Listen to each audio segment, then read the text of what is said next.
महारानी एलिजाबेथ द्वितीय का पार्थिव शरीर लंदन पहुंच गया है। लंदन के वेस्टमिंस्टर हॉल में क्वीन एलिजाबेथ को अंतिम दर्शन के लिए रखा जाएगा। किंग चार्ल्स के साथ शाही परिवार के सदस्य महारानी के ताबूत के पीछे चलते दिखे। इस दौरान बकिंगम पैलेस के बाहर लोगों की भारी भीड़ दिखी। लंदन के वेस्टमिंस्टर हॉल के बाहर क्वीन की अंतिम झलक पाने के लिए पहले से ही बड़ी संख्या में लोग पहुंच गए हैं।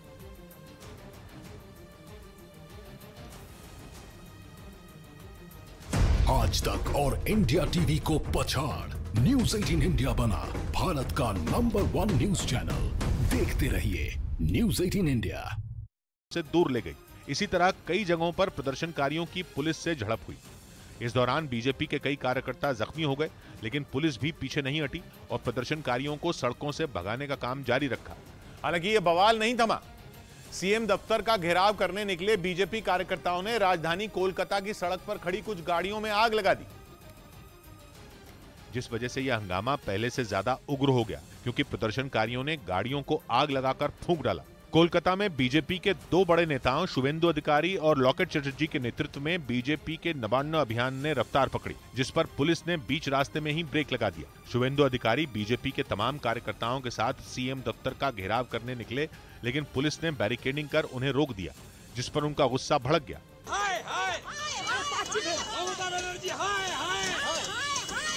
जब काफी कोशिश के बाद भी पुलिस वालों ने उन्हें वहां से आगे बढ़ने नहीं दिया, तो वो भी वहीं डटे रहे। लेकिन कुछ ही देर बाद जब बीजेपी कार्यकर्ताओं ने शुवेंदु अधिकारी के नेतृत्व में कदम आगे बढ़ाने शुरू किए, तब पुलिस भी एक्शन मोड में आ गई और उसने वहां से प्रदर्शनकारियों को खदेड़ना शुरू कर दिया।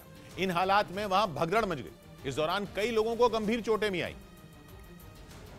और सामने आई तस्वीरों में एक महिला सिर पर चोट लगने के बाद बेसुध नजर आई। एक आदमी तो बेहोश होकर ही सड़क पर गिर गया, जिसे वहां मौजूद दूसरे प्रदर्शनकारियों ने संभाला। ऐसे में शुवेंदु अधिकारी ने ममता सरकार पर तानाशाही का आरोप लगा दिया। ममता लेडी किम नॉर्थ कोरिया बनिए दिए पश्चिम बंग के। बिगड़ते हालात को देखते हुए पुलिस ने शुवेंदु अधिकारी को जबरन हिरासत में ले लिया, लेकिन ममता सरकार के खिलाफ उनके तेवर फीके नहीं पड़े। शुवेंदु अधिकारी के अलावा बीजेपी सांसद लॉकेट चटर्जी को भी हिरासत में लेकर पुलिस थाने ले गई और इसी तरह बीजेपी के कई नेताओं और कार्यकर्ताओं को अलग अलग जगहों से हिरासत में लिया गया। इसके बावजूद ममता सरकार के खिलाफ हो रहे इस प्रदर्शन की आग पूरे राज्य में फैली दिखी, जिनमें आसनसोल भी शामिल है। वहां के रानीगंज रेलवे स्टेशन में बीजेपी कार्यकर्ताओं ने घुसने की कोशिश की तो पुलिस से उनकी झड़प हो गई। कोलकाता पहुंचने के लिए रेलवे स्टेशन में घुसने की कोशिश के दौरान एक बीजेपी कार्यकर्ता को पुलिस ने पकड़ लिया और उसे जबरन अपनी गाड़ी में बैठाकर थाने ले गई। कांठी में भी बीजेपी कार्यकर्ताओं ने कोलकाता की तरफ कूच करने के लिए रैली निकाली और जमकर नारेबाजी की।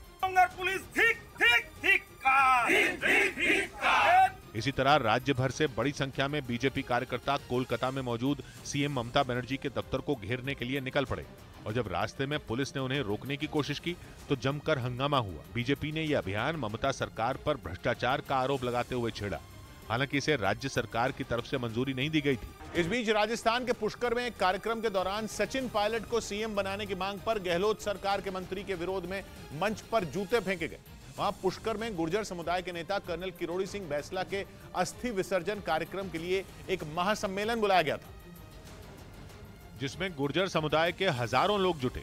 पुष्कर में हुए इस महासम्मेलन में मुख्यमंत्री अशोक गहलोत के बेटे वैभव गहलोत समेत राजस्थान सरकार के कई मंत्री भी शामिल हुए। लेकिन जैसे ही गुर्जर समुदाय से आने वाले मंत्री अशोक चांदना मंच पर भाषण देने के लिए आए, सामने भीड़ में खड़े कई लोगों ने जूते और चप्पल हवा में उछालने शुरू कर दिए। बताया गया कि अशोक चांदना का विरोध कर रहे लोगों ने सचिन पायलट के समर्थन में नारे भी लगाए। कहा गया कि कार्यक्रम में जूते और चप्पल उछालने वाले लोगों ने गुर्जर समुदाय से आने वाले सचिन पायलट को राजस्थान का सीएम बनाने की मांग की।